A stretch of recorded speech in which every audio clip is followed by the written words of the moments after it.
ढोलकपुर के जंगल में एक टुनटुनी नाम की चिड़िया अपनी बेटी पिंकी चिड़िया और अपने पति कालू कौवे के साथ रहती थी। एक बार की बात है, जब बारिश का मौसम था, टुनटुनी चिड़िया और कालू कौवा अपने घोंसले की मरम्मत कर रहे थे।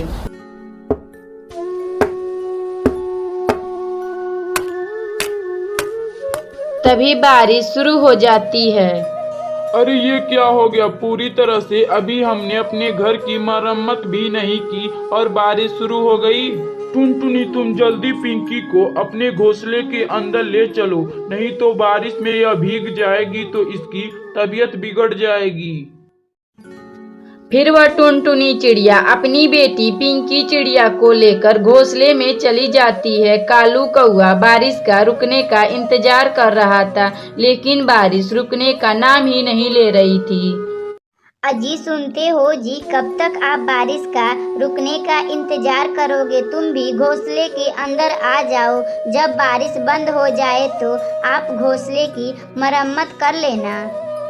फिर कालू कौवा घोंसले के अंदर आ जाता है। लगातार 2-3 दिन गुजर जाते हैं, लेकिन बारिश रुकने का नाम ही नहीं ले रहा था। पिंकी के पापा, 3 दिन बारिश हो गई है, लेकिन बारिश रुकने का नाम ही नहीं ले रही है। घर में राशन भी खत्म हो गया है। अपनी बेटी पिंकी भी 2 दिनों से भूखी है। हमें कुछ ना कुछ इंतजार करना होगा। पर टुनटुनी, बारिश तो बहुत तेज से हो रही है, मैं ऐसे बाहर कैसे खाने की तलाश में जाऊं? लगातार 5-6 दिन तक जंगल में बारिश होने के वजह से पानी भर चुका था। मम्मा, मुझे भूख लगी है। अरे मेरी प्यारी बेटी, तुम चिंता ना करो, मैं अभी जाकर खाना लेकर आती हूँ। अजी, सुनते हो, आप मेरी बेटी का ध्यान रखिएगा। अच्छा ठीक है टुनटुनी, तुम ध्यान से जाना, जंगल में चारों तरफ पानी ही पानी है। तुम चिंता ना करो जी, मैं अपने खेत पर जा रही हूँ और मैं वहाँ से आम तोड़कर ले आती हूँ।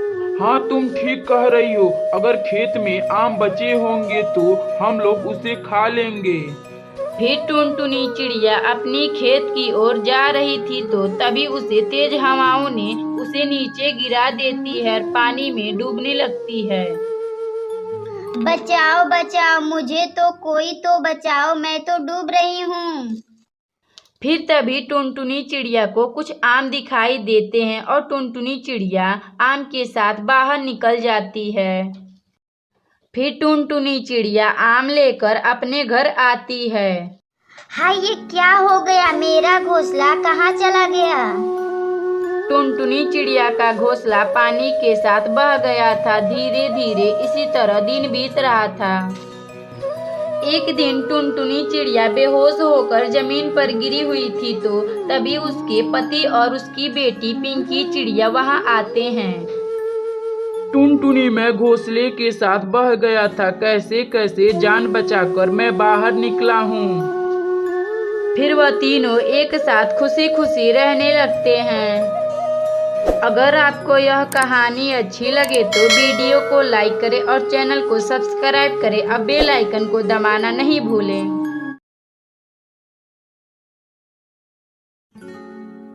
मदनपुर के जंगल में एक टुनटुनी नाम की चिड़िया अपने बच्चों के साथ रहती थी। टुनटुनी चिड़िया के पास कुछ थोड़ी मोड़ी जमीन थी जिस पर वह खेती बाड़ी भी किया करती थी। इस बार जंगल के सभी पक्षी अपना खेत का फसल देखकर बहुत खुश हो रहे थे। साथ में टुनटुनी चिड़िया भी अपना फसल देखकर बहुत खुश थी। लेकिन टुनटुनी चिड़िया के खुशियों पर तो पानी फिर गया। अचानक रात में बारिश होने लगी। हे भगवान, बिन मौसम के इतनी तेज से बारिश हो रही है। अगर इस तरह बारिश होती रही तो मेरे खेत में पानी भर जाएगा। हम लोग क्या क्या सपने देख रहे हैं जी, लगता है कि अब एक भी सपना पूरा नहीं हो पाएगा। हाँ टुनटुनी, मैं भी यही सोचकर रो रहा हूँ कि अब हमारे बच्चों का क्या होगा। पता नहीं ऊपर वाला हम लोगों पर इतना अत्याचार क्यों कर रहा है। जी, मैं तो कहती हूँ कि चलिए हम लोग इसी बारिश में अपने फसलों को देखने चलते हैं। नहीं टुनटुनी, जंगल में बहुत तेज से बारिश हो रही है। अगर इस समय हम लोग जाएंगे तो हमारे जान को भी खतरा है। हम लोग खेत देखने कल चलेंगे। तब तक आप लोग कमेंट बॉक्स में बताएं कि 28 - 7 कितना होता है। फिर वह दोनों पति पत्नी उदास मन से बारिश रुकने का इंतजार करने लगते हैं। अगली सुबह कालू कौवा और टुनटुनी चिड़िया अपने बच्चों को घर छोड़कर खेत देखने गए। दोनों पति पत्नी को खेत की हालत देखकर उनकी आंखों में आंसू आ जाते हैं। फिर वह दोनों पति पत्नी अपना खेत देखकर वापस अपने घर आने लगते हैं। मम्मा, मुझे भूख लगी है, मुझे कुछ खाने को दे दो ना। अजी सुनते हैं जी, हमारे बच्चे भूखे हैं, जल्दी जाइए हमारे बच्चों के लिए कुछ खाने के लिए ले आइए।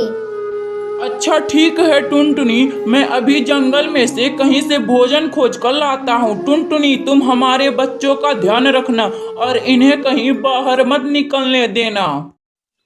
और वह कालू कौवा भोजन की तलाश में चला जाता है, लेकिन वह कुछ भी नहीं पाता है। कालू कौवा थक हार कर किसी जगह बैठ जाता है। अगर मैं आज खाली हाथ जाऊंगा तो टुनटुनी बहुत गुस्सा करेगी और हमारे बच्चे भी भूखे हैं।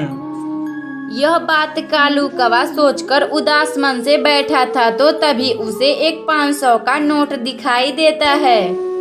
उस नोट पर लिखा था कि मैं एक जादुई 500 का नोट हूँ।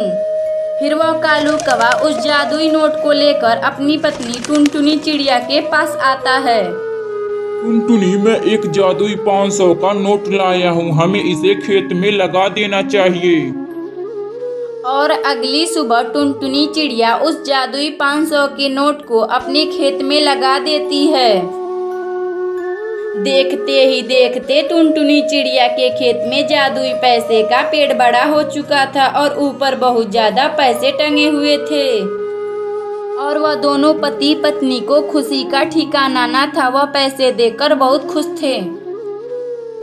अगर आपको यह कहानी अच्छी लगे तो वीडियो को लाइक करें और चैनल को सब्सक्राइब करें।